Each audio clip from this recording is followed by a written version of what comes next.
সত্যিই কি প্রাইমারি চাকরি আশা করে বসে থাকা বেকার? প্রাইমারি চাকরি কি আর হবে না? প্রাইমারি টেট পাস ২০২২-২৩ সবথেকে একটা বড় প্রশ্ন এই মুহূর্তে। যে আমরা যে এত বছর ধরে ডিএলএড করলাম এবং টেট পাস করে বসে আছি ২২ এবং ২৩, তাহলে আমাদের সত্যি কি চাকরি আশা করে থাকা বেকার? মানে চাকরি কি আর হবেই না? যেহেতু পর্ষদ সভাপতি এই কয়েকদিন আগে প্রেস কনফারেন্স করে বললেন, যতক্ষণ না পথমূল মামলার নিষ্পত্তি হচ্ছে ততক্ষণ ২০২৩ এর রেজাল্ট দেওয়া হবে না এবং ২০২২ এর ইন্টারভিউ নিয়েও কিন্তু সেরকমভাবে কিছু বললেন না। তাহলে ২২, ২৩, ২২ আমরা ২ বছর ধরে পাস করে আছি, এখনো ইন্টারভিউ নোটিফিকেশন আসেনি এবং ২৩ এরও রেজাল্ট দিবে না বলে দিয়েছে যতক্ষণ না প্রথমমূল মামলা নিষ্পত্তি হয়। তাহলে প্রাইমারি চাকরি আশা করে থাকা সত্যি কি বেকার? চাকরি কি সত্যি হবে না প্রাইমারি?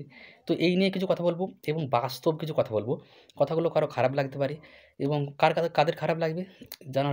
যারা বাস্তব কথা শুনতে একটু মানে অভ্যস্ত নন। সাধারণত এই কথাগুলো কেউ বলে না চট করে। আমি কিন্তু সেরকম কিছু বাস্তব কথা, কঠিন কথা বলব। কারো ভালো লাগতে পারে, কারো খারাপ লাগতে পারে। তবে এটা সম্পূর্ণ আমার ব্যক্তিগত মতামত। ভিডিওটা দেখলে অবশ্যই শেষ পর্যন্ত দেখবেন। না হলে কিন্তু বুঝতে পারবেন না যে আমি কী বলতে চাইলাম। তার থেকে বরং দেখবেন না। কিন্তু দেখলে শেষ পর্যন্ত দেখবেন। ঠিক আছে? তো সবার ১ম এ বলি, দেখুন, প্রাইমারি চাকরি আশা করে থাকি বেকার? কখনোই নয়, কখনোই নয়। হ্যাঁ, আমি আরও একবার বলছি, কখনোই বেকার নয়। আমরা ২০২২ টেট পাস যারা আছি, ২০২২ সালে টেট পাস করেছি। ২৩ সাল, ২৪ সাল ইন্টারভিউ নোটিফিকেশন আসেনি। আজকে শেষ দিন ২৪ এর। ঠিক আছে? তো ২৫ এ আসার সম্ভাবনা রয়েছে। সম্ভাবনাই রয়েছে বলব। কারণ গ্যারান্টি কিন্তু কেউ জানে না। আসলে হয়তো জানুয়ারি মাসে চলে আসতে পারে, ৩ মাস পরেও আসতে পারে, মাঝামাঝি সময়েও আসতে পারে, আবার ডিসেম্বরের মধ্যেও আসতে পারে। যদি আসে, হ্যাঁ, যদি আসে ডিসেম্বরের মধ্যে ২০২৫ সালের অবশ্যই আসবে এবং ইন্টারভিউ শুরু হয়ে যাবে। এটা ২০২২ ইন্টারভিউর কথা বলছি। আর ২৩ এর রেজাল্টের কথা কি বলব? যদি প্রথম মামলা ২ মাসের মধ্যে, জানুয়ারি-ফেব্রুয়ারির মধ্যে হয়ে যায় তাহলে চলে আসবে। জুন মাসের মধ্যে হয়ে যায় তাহলে চলে আসবে।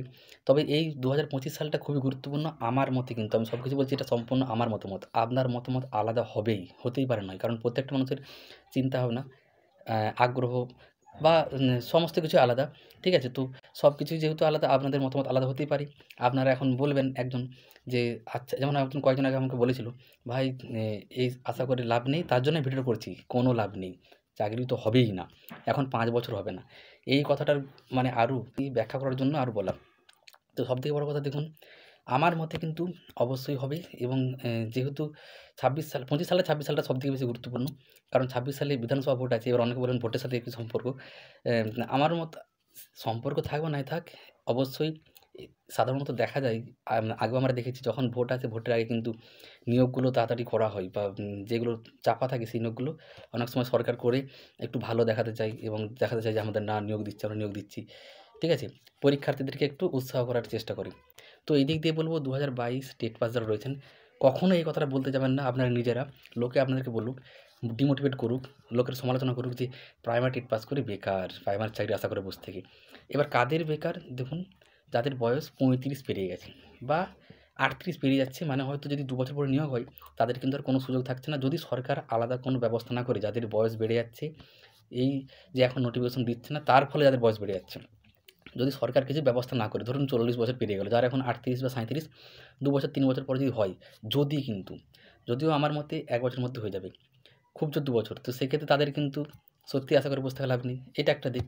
কিন্তু যাদের ধরুন ৩০ এর মধ্যে বয়স রয়েছে, যাদের ২৫ এর মধ্যে রয়েছে, তারা কি করে বলছেন এবং লোকের কথায়, সমালোচকদের কথায় কান দিয়ে বসে আছেন এবং আপনারাও তাদের সাথে তাদের পথে হাঁটতে শুরু করে দিয়েছেন। হ্যাঁ, সত্যিই মনে হয় কোনো লাভ নেই, বেকার। আপনারা যে এত ২ বছর ধরে, ৩ বছর ধরে এত পরিশ্রম করে শুধু একটা জিনিসের প্রতি লক্ষ্য রেখে ডিএলএড করলেন, তারপর আবার টেট পরীক্ষায় পাস করলেন। যদি ২০২২ এর টেটের কথা বলি, অনেক ভিডিওতে আমি বলেছি, এটা তো আরেকবার বলেই দিই। ৬,২০,০০০ পরীক্ষা দিয়েছিল। তার মধ্যে মাত্র ১,৫০,০০০ পাস করেছিল। তার মধ্যে ডিএলএড রয়েছে ৫০-৬০ হাজারের মতো। তো তাহলে ভাবুন, ৬,২০,০০০ এর মধ্যে আপনারা ৫০-৬০ হাজারের মধ্যে রয়েছেন। এই সংখ্যাটার মধ্যে আসতে পেরেছেন। তারপরেও আপনারা লোকের সমালোচনায়, লোকের কথাতে কান দিয়ে বসে থাকবেন। এটা এই হচ্ছে ব্যাপার। তাই অবশ্যই ২০২২ টেট পাস যারা রয়েছেন, নিজেদেরকে কখনোই হতাশ করতে দিবেন না এবং যাদের বয়স বললাম ২৫ এর মধ্যে রয়েছে এবং ৩০ এর মধ্যেও যাদের রয়েছে, সে আপনি এসসি, এসটি, ওবিসি, জেনারেল যাই হন না কেন, এই মুহূর্তে অন্য কিছু পরীক্ষার প্রস্তুতি নিন, অন্য কিছু কাজ করুন, অন্য যা খুশি করুন। কিন্তু লোকের সমালোচনায়, বন্ধু-বান্ধব, আত্মীয়স্বজন, পাড়া-প্রতিবেশী যার খুশি কথা শুনে আপনিও এই কথাটাতে সম্মতি দিবেন না যে সত্যি প্রাইমারি টেটের আশা করে বসে থেকে কোনো লাভ নেই। কারণ অনেকে কমেন্ট করে, হয়তো এই ভিডিওটাতেও করে দিবে অনেকে, আমি জানি। তাই এটা আমি বলে দিলাম স্পষ্টভাবে এবং সম্পূর্ণ আমার মতামত। এবং ২৩ এর কথা যদি বলি, দেখুন 14 টেট এত দেরি হয়েছে, আমাদের কিন্তু এখন হবে না। এটা অনেকে আবার ভাবে। এই নিয়ে আমি ভিডিও করেছি 14 টেট তো এত দেরি হলো 10 বছর আমাদের কি লাগবে? না, না। এত দেরি কখনোই হবে না। ওনাদের নানা রকম কেস, সমস্যা, দুর্নীতি বহু কিছু ছিল। এই হচ্ছে ব্যাপার। 22 এর কথা বললাম, 23 এর কথাটাও এরকমই। দেখুন পছন্দভুল মামলা খুব তাড়াতাড়ি যদি নিষ্পত্তি হয়ে যায়, যদি নাও হয়, যদি 1 বছর লাগে কি 1.5 বছরই লাগে, তারপরে অবশ্যই হবে। দেখুন 2023 টেট কত কঠিন হয়েছিল 2022 এর তুলনায় যদি বলি, ঠিক আছে? বিশেষ করে অঙ্কটা অন্যান্য প্রশ্নগুলোর তুলনায়। তো সেক্ষেত্রে এত কঠিন একটা পরীক্ষা আপনারা পাস করবেন, পাস করার পর শুধুমাত্র কিছু লোকের কথা শুনে, লোকে বলল, সমালোচনা করলো এবং এই মুহূর্তে রেজাল্ট দিচ্ছে না বলে 1 বছর টাইম চলে গেছে, রেজাল্ট দেয়নি। তা আপনি রেজাল্টের কথা ভাবছেন 1 বছর? 2017 সালে কী হয়েছিল? 17 সালের ফর্ম ফিল আপ হয়ে 18, 19, 20, 21, 22 মানে 20, 21 5 বছর পর পরীক্ষা হয়েছে। আপনাদের তো পরীক্ষা হয়ে গেছে 23 এর। রেজাল্ট নাই 1 বছর লেগেছে। তো 2 বছর 1 বছর লেগেছে, আরও হয়তো 1 বছর লাগবে খুব জোর। আমি কিন্তু বলেছি ১ম এ বাস্তব কথা বলব। এই জিনিসটা হতে পারে। ধরুন পছন্দভুল মামলার নিষ্পত্তি হতে আরও 1 বছর লাগলো। তারপর রেজাল্ট দিয়ে দিল। ঠিক আছে? তো যাদের এখন 25 বছর বয়স রয়েছে কত হবে? 26। যাদের 30 আছে 31। আমি বলেছি 25 এবং 30 এর মধ্যে যারা রয়েছেন অবশ্যই এটা ধরে রাখুন, অবশ্যই আপনাদের মানে সুযোগ রয়েছে, চাকরি হবেই। ঠিক আছে? এবার যাদের বয়স বেশি রয়েছে অবশ্যই আপনারা জানেন আমার থেকে অনেক, যেহেতু আপনারা সিনিয়র, আপনাদের অভিজ্ঞতা বেশি, বুদ্ধিও বেশি, আপনারা অ্যা ভালোভাবে জানেন কী করতে হবে। আপনাদেরকে অবশ্যই অন্য কিছু চিন্তাভাবনা করা উচিত। কিন্তু যারা 30 এর মধ্যে 25 এর মধ্যে রয়েছেন, এই কথাটা কখনোই বলতে যাবেন না, প্রাইমারির চাকরি হবে না। লোকের কথা শুনে যে আর কোনো আশা নেই, 10 বছর পরে হবে, 15 বছর পরে হবে, এগুলো কী কথা মানে জানি না, মানে কারা বলে এরকম? হ্যাঁ, 2 থেকে 3 বছর লাগতে পারে। এটা একটা দীর্ঘমেয়াদী প্রক্রিয়া এবং আপনি শিক্ষক হিসেবেও আপনার একটা ধৈর্যের পরীক্ষা বলা যেতে পারে। আপনি শিক্ষক হবেন, আমার সবথেকে ১ম যে যোগ্যতাটা দরকার, আপনার শিক্ষাগত যে যোগ্যতা, শিক্ষাগত বিষয়গত জ্ঞানের পরে যেটা দরকার, ধৈর্য। এটা সবথেকে আগে দরকার। আপনি সেখানে বাচ্চাদেরকে যে পড়াবেন, পড়াতে, পড়াতে একটা বাচ্চা ধরুন 1 বার 2 বার বুঝতে পারল না, 3 বার বুঝতে পারলেন না। আপনি ধৈর্য হারিয়ে তাকে মারতে লেগে গেলেন বা নানা রকম সমস্যা। বিভিন্ন ক্ষেত্রে অসুবিধায় পড়ে যাবেন যদি ধৈর্য না থাকে। ধৈর্যটা সবার ১ম দরকার। আপনি একজন যেহেতু শিক্ষক হতে চলেছেন, সেক্ষেত্রে আবার বলছি 2022 টেট এবং 23 টেট যাদের বয়স 25 এর মধ্যে রয়েছে তাদের তো হাল ছাড়া উচিতই নয় এবং 30 এর মধ্যে রয়েছেন তাদেরও বিশাল সুযোগ রয়েছে। এখন এই মুহূর্তে অন্য কিছু করতে পারেন। অন্য পরীক্ষা দিন, কেন্দ্র সরকারের পরীক্ষা দিন, চাকরি নিয়ে নিন। যদি আপনার শিক্ষক হওয়ার ইচ্ছা থাকে আপনি পরে ওখান থেকে ছেড়ে এখানে চলে আসবেন। আপনি তো টেট পাস করে আছেন। মানে আপনার তো আর একটি ধাপ, সেই ইন্টারভিউ আমার হোক না ১ বছর পর, ২ বছর পর। আমি কিন্তু কম বয়স যাদের তাদের কথা বলছি 30 এর মধ্যে। তখন ইন্টারভিউ দিলেন, মানে ইন্টারভিউ দেওয়ার পর সেখানে মেরিট লিস্টে নাম উঠলো। মেরিট লিস্টে নাম আসলে আপনি চাকরি পেয়ে গেলেন। যদি আপনার শিক্ষকতাটাই লক্ষ্য থাকে, এবার যদি এরকম থাকে না, এটা পেলেও চলবে, না হলেও চলবে, পাস করেছি, করেছি। আর এরকম একটা ব্যাপার। সেক্ষেত্রে সেটা আপনারা ভালো জানেন কী করবেন। আমি শুধু এই কথাটা আবার একবার বলে দিচ্ছি বারবার, এই কথাটা কেউ বলতে যাবেন না এবং লোককেও ডিমোটিভেট করবেন না।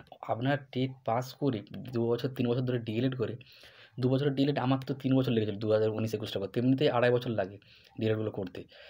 তো সেক্ষেত্রে করোনা ভাইরাসের জন্য পিছিয়ে 3 বছর লেগে গিয়েছিল। তো 3 বছর ধরে ডিএলএড করে টেট পাস করে আমরা যদি বলি, আপনারা যদি এটা বলেন, তাহলে বাকিরা তো বলবে যারা টেট পাস করেনি, যারা ডিএলএড করেন তারা তো বলবে, "হ্যাঁ, প্রাইমারি চাকরি এবার হয়, হবে, এখন যা অবস্থা, এরকম কখনোই আর সুযোগই নেই।"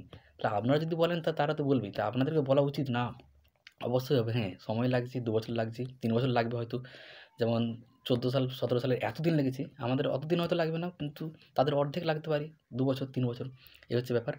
আবার বলছি কেউ এই কথাটা বলবেন না কখনোই। নিজেও ডিমোটিভেট হবেন না, লক্ষ্যও করবেন না অন্য প্রার্থীদেরকেও।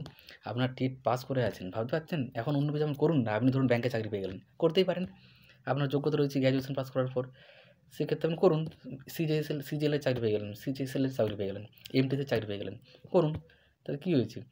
তারপর সেখানে যদি আপনার মন যায় সেখানেও থাকতে পারেন। সেখান থেকে ছেড়ে আপনি শিক্ষক হতে পারেন যদি শিক্ষকতাটাই আপনার প্রধান লক্ষ্য থাকে। তো এই হচ্ছে ব্যাপার।